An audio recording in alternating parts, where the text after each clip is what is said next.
ښکلې، ښایسته او خوږوازه سندرغاړي میرمن نغمې په یوه خپرونه کې د ملا برادر په اړه څه ویلي دي او هغه ته یې څه پیغام ورکړی دی. که غواړئ چې تاسو یې هم په اړه پوه شئ نو ویډیو تر پایه وګورئ او که تر اوسه مو زموږ چینل نه وي سبسکرایب کړی نو مهرباني وکړئ پښتون ټایم یوټیوب چینل همدا اوس سبسکرایب کړئ. ښاپیرۍ نغمه چې په افغانستان او لر او بر پښتنو کې ډیر زیات مینوال لري او لر او بر پښتانه یې هغه د دې د ښکلي حسن او ښکلي حواس په وجه ډیر زیات خوښوي. نغمه په پښتو میوزیک کې یو داسې نوم دی چې په نوم پښتانه هغه که د هرې سیمې وي او په هر عمر کې وي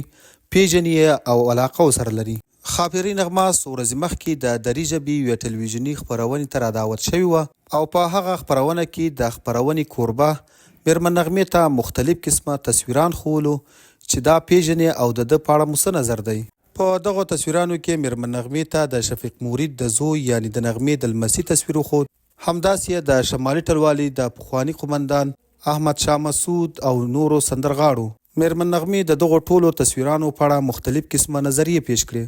خو کله چې د ملا برادر نیمایي تصویر ورته وښود نو نغمې هم سمدستي وپیژندل او ویل چې دا به حتما ملا برادر وي او بیا د پوره تصویر په ښولو سره نغمه جذباتي شوه او په چغو یې نارې کړې چې ملا برادره ستانه مې قربان او ستانه زار شم. د ملا برادر په اړه نور یې هم ښې جملې وویلې او بیا ښاپیرۍ نغمې د ملا برادر په اړه ښکلي الفاظ وویل او بیا وروسته له ملا برادر څخه همدا غوښتنه وکړه چې طالبان دې په افغانستان کې ښځو او نجونو ته حق و حقوق ورکړي، د هغوی ښوونځي او پوهنتونونه دې خلاص کړي او زیاته کړه چې تعلیم خو په اسلام کې ګناه نه ده ځکه چې د اسلام له نګاه نه تعلیم په نر او ښځه باندې فرض دی او وایي چې د دنیا هره معاشره بغیر د ښځو او هغه هم د تعلیم یافته ښځو بغیر نه چلیږي. ملګرو دا و یو تازه پیغام د میرمن نغمې لخوا ملا برادر ته چې دلته مو له تاسو سره شریک کړ. تاسو یې په اړه څه نظر لرئ؟